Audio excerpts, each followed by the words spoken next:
Oh. Good left hook there. The list of Melvin Manhoef's nicknames speaks for itself. No mercy. Gila.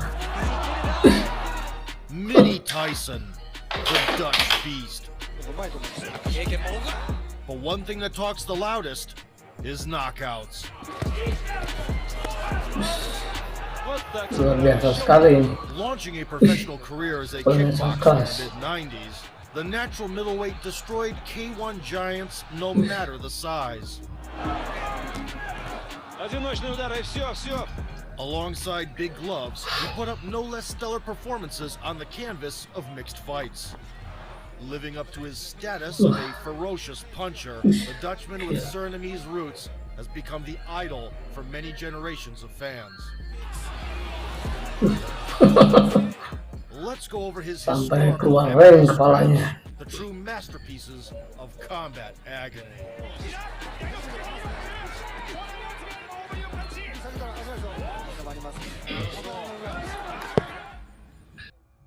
Ternyata guys, Melvin was born in May of 1976 in petarung ini Suriname memang on dari the kecil dia Atlantic udah coast of South America. keras. His parents, who emigrated to the begitu dia Netherlands, main, groomed him for a soccer dia langsung career. bisa Nevertheless, mengcover once dan Manhoef mengcounter discovered the semua art of Thai boxing, he chose the way of the warrior. Memang dia sangat Despite sportif being kalau always inclined to dari kecil. pugilism on the feet, it is MMA where the 19-year-old Melvin made his professional debut.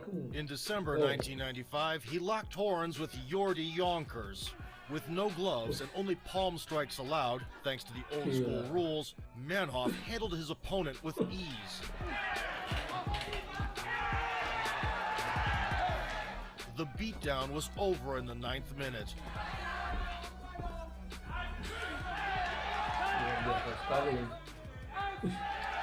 Following the successful start in MMA, the Merciless moved into kickboxing, where he spent 4 years practicing his furious windmilling techniques.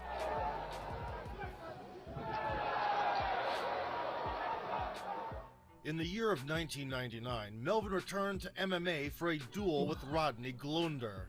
The no-holds-barred bout featured a lot of crazy back-and-forth action.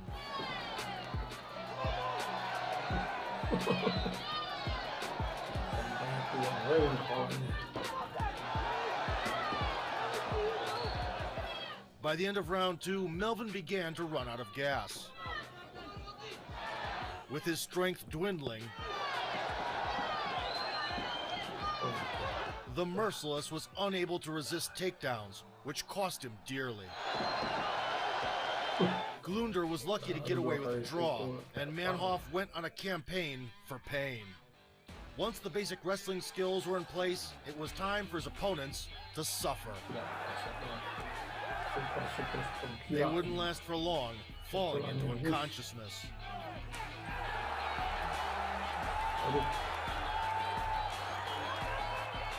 The trademark pre-fight ritual, which many found disrespectful, also helped Melvin to intimidate his adversaries, and it worked. Good left hook there. Oh, what a punch. Persisting to compete in the openweight division, Melvin viciously slammed heavy opponents headfirst into the canvas. Molnára znovu tvrdý pravý hák na bradu, se pokusil ještě zasadit poslední úder a inkasoval pravý hák, který jej definitivně... But the extravaganza of epic wins could not last forever. It was Bob Schreiber who became a showstopper for Manhoef. The European kickboxing champion was respected all over the world for his explosive right hand. He was also known by the moniker of Dirty Bob and was hated for his constantly loose interpretation of the rules. Melvin took an instant dislike to his counterpart. The Merciless went from chill to kill fast and dropped it like it's hot. Really showing that he means business. Circling around the veteran. And they're down. There it feels like no 8 counts. Continuing to punish his enemy, Manhoef added healthy doses of punches and kicks for good measure. Fast fury of Manhoef now going full out. Problems there for Bob Schreiber, who is on the receiving end of kicks and punches. But Dirty Bob spat out his mouthguard in the nick of time and got a life-saving breather. Faster, more explosive.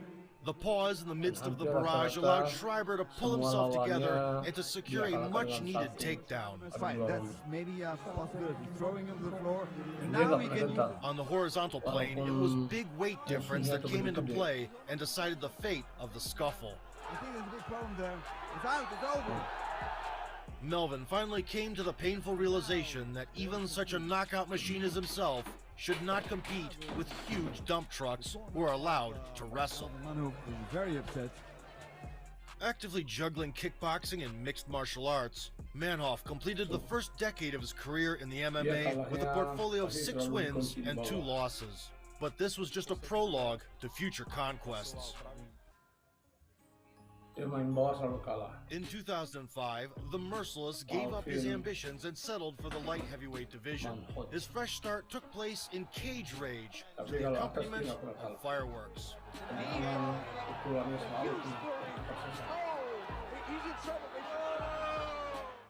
The ensuing campaign for the title ended in September. The Brazilian Fabio Piemonte got on the receiving end of a slaughter, and even his much vaunted BJJ turned out to be useless. Looking for a takedown, single leg does well. After returning to vertical combat, Melvin rushed to the opponent and gave him a great chin spinner. He's bleeding, but you're right, he's taking them. There's the fireworks, the gun. He's out as well. The entire altercation ended in just a matter of 51 seconds, with Piemonte remaining and his mouthpiece flying away. Now the whole of Europe knew that the real dynamite also comes in small packages. For the victory, he got the belt, with its first defense scheduled for February of 2006. Evangelista Santos flew from Brazil to challenge Manhoef. With his distinctive ultra-violent style, the Brazilian, dubbed as Cyborg, was a perfect matchup for the all-out war of the Merciless. What happened next by far exceeded the wildest of expectations. At first, there was an exchange of jabs. Then the rivals got high on adrenaline in their veins, and things took a nasty turn. But they're gonna start trading now. Here we go, folks. Melvin, without further ado, began to take aim with his signature left hook. Left hook, Cyborg blocked the right. There's that left hook by Manhoef. Manhoef got him up against the fence now. Cyborg has to watch that right. Having gotten into the swing of things, he unleashed his favorite multi-level attack.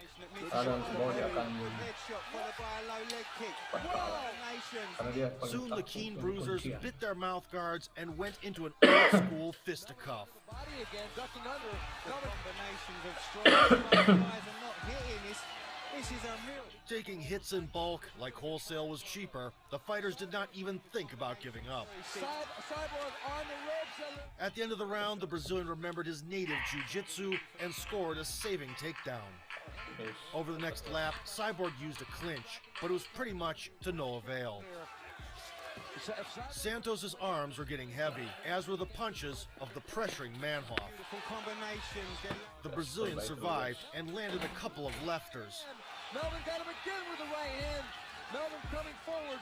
It was Cyborg's time to get the second wind and try to turn the tide. To be honest, Rob, I think he's playing the game here. I think Cyborg is trying to outsight Melvin. Now Melvin could barely stand on his stiff legs. Here, Melvin.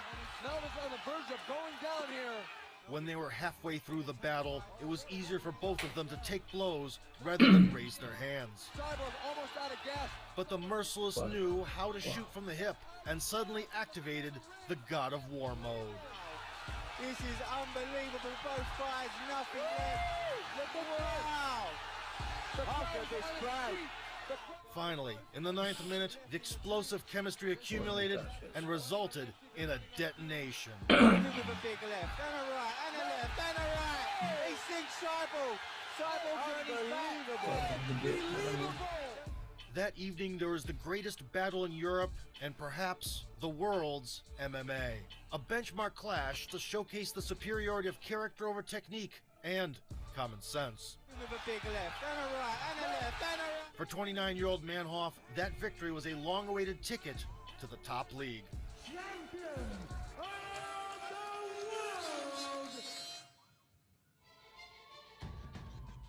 Before the inevitable move to the Mecca of martial arts, which at the time was considered to be Japan, he defended his title for the last time. The challenger was Ian Freeman, a famous UFC veteran with tons of experience. The contender lasted nearly 17 fatal seconds.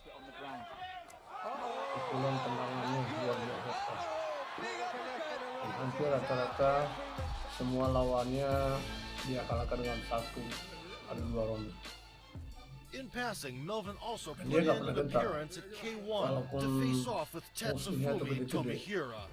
In the beginning of the bout, the Japanese man was trying to demonstrate his samurai spirit.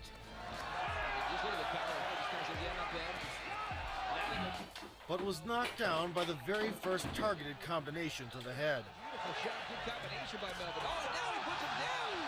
Tomihira managed to regain his stance, though in less than a minute he eventually collapsed. Dia kalahnya tapi selalu dikunci di bawah. Having run out of work in Europe, Manhoef left for Japan to expand his market.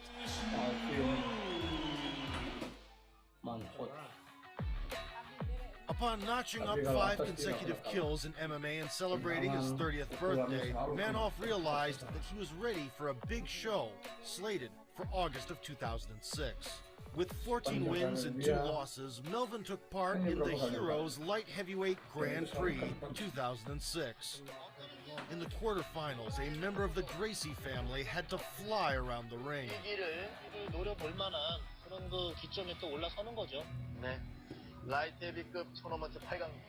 The descendant of the Brazilian clan was not going to test his chin and would just drop on the canvas from the slightest wind of the arena. Melvin, living up to his reputation, dropped the Mr. Nice Guy and ruthlessly finished off the helpless grappler on the floor. Bahkan orang udah terkapar, tetap aja dihajar. In the semifinals, the Japanese man entered the ring. At this juncture, things started to pick up for the merciless.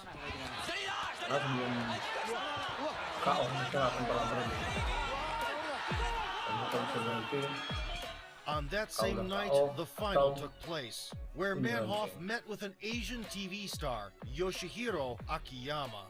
Contrary to what his darling nickname suggests, Sexy Yama overwhelmed opponents not with his love, but with judo, and a naturally devastating punch.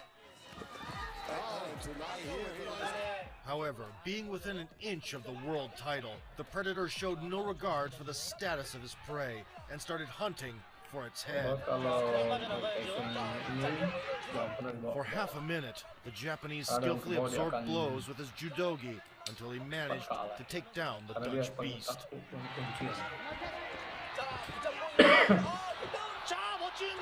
Melvin was lucky enough to quickly regain his feet, but trying to cosplay a wrestler with an experienced judoka turned out to be a dangerous job for him.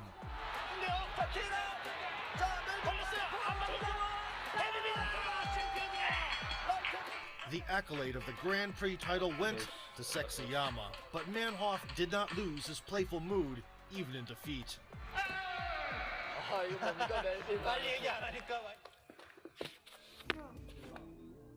The loss that diluted his 10-win streak did not change Melvin's plans for 2007. Yoshiki Takahashi, who confronted Manhoef in March, was considered one of the best Japanese pugilists. Yoshiki managed to show off his skills to the guest. But after prefacing with a kick, Manhoef beat the boxer at his own game before he knew it.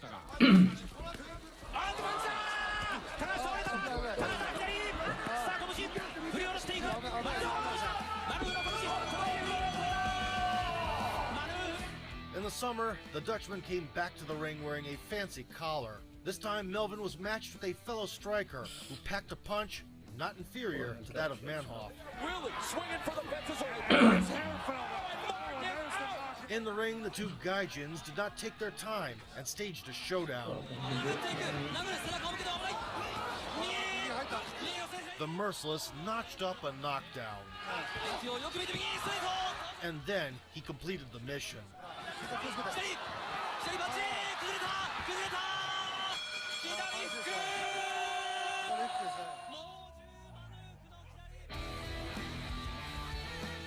In the third minute, Melvin kindly horizontalized his adversary so that he could enjoy the limelight lying on his back. Nevertheless, in his June battle with Ruslan Karayev, with whom Manhoef previously had an altercation, the Dutch beast was not going to show kindness. It took the merciless just 31 seconds to settle the old scores with his nemesis. The man from Holland. That's the story. Hampir rata-rata semua lawannya dia kalahkan dengan 1 atau 2 ronde. A left hook suddenly overtook the lethargic Karayev, and the Russian caved in. Musuhnya tuh gede-gede. Melvin had no intention of decelerating in MMA either. In less than a year, 3 more opponents went down for the count. Knee to the head. It's over. That's it. Of the stars they were seeing. In the summer of 2008, Manhoef already had a track record of 21 wins and 4 losses, including 20 victories by way of knockout.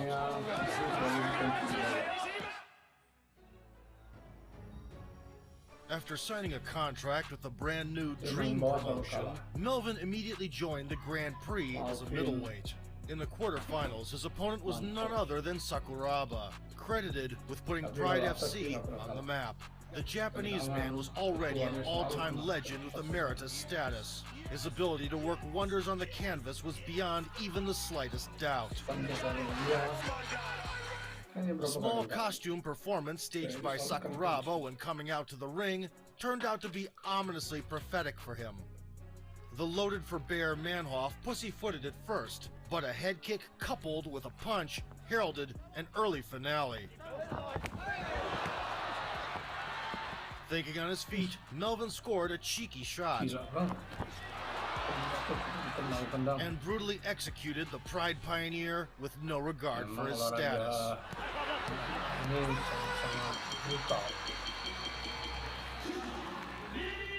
Having taken a perfect combination of blows, the samurai tried to cling to his consciousness that was inexorably fading away. But he didn't last long. Manhoef became a star overnight. Melvin's winning streak was interrupted in the Grand Prix semi-final against Gegard Mousasi. The bout was marked with a slam performed by the Dutchman for starters. He's got to slam him as hard as he can. Look at the move of Manhoef. He should stay there. No, slam him down. Don't slam him down. It's dangerous. He did as Mousasi tries to throw him. See? He shouldn't have done that. He should have kept him there. And he does. Although Manhoef lost, yet again revealing his weakness on the ground, he was going to hit the double jackpot soon. Missing kickboxing, in early December 2008, Manhoef made an appearance in K1. Before the matchup, the 235-pound Paul Slavinsky trash-talked Melvin, to which the Beast reacted calmly and said nothing aggressive in turn. But in the ring, his fist spoke volumes to that effect.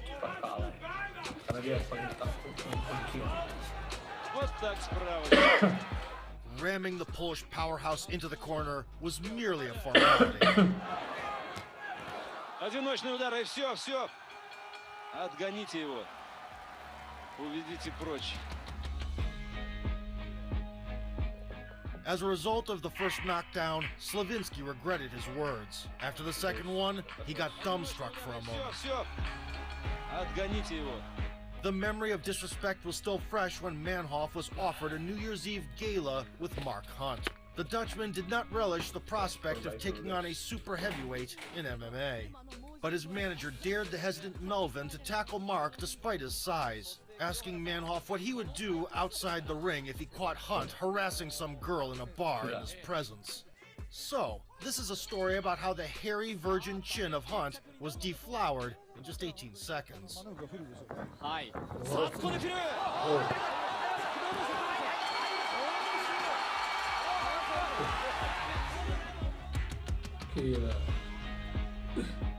The New Year's spectacle with the K1 champion of 2001 ended in a resounding success.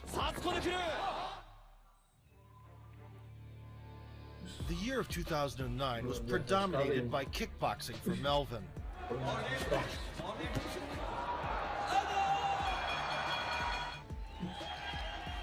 In MMA, the Merciless appeared only twice. In July, he took on former WEC champion Paulo Filho, who boasted the next to perfect record of 16 wins and only 1 loss. Early on in the battle, to the surprise of many, Manhoef easily blocked a takedown and immediately upped the offense. Here comes Manhoef. He's unloading the heavy arms. 1, 2. Filho in a whole lot of trouble. His way. I mean, he's doing a good job. But the assault was not brief enough, and it cost the Dutchman his verticality. Being one of the best grapplers in MMA, Paulo did not miss his chance on the canvas. Late in the year, Melvin got an invitation to the New Year's Eve show. Winning for Manhoef was a must. True to form, he warmed up the Japanese audience while making his way to the ring, and then started a perfect storm in 2 minutes. For almost 2 minutes, super intensity.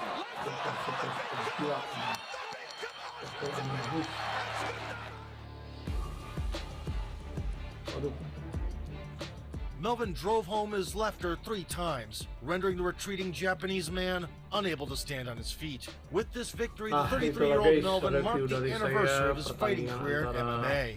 For 15 years, blows would constantly whiz overhead, but the 23 knockouts and 24 victorious bouts suggested that Manhoef meant business. With his eyes fixed on the West, the Merciless made the last leap.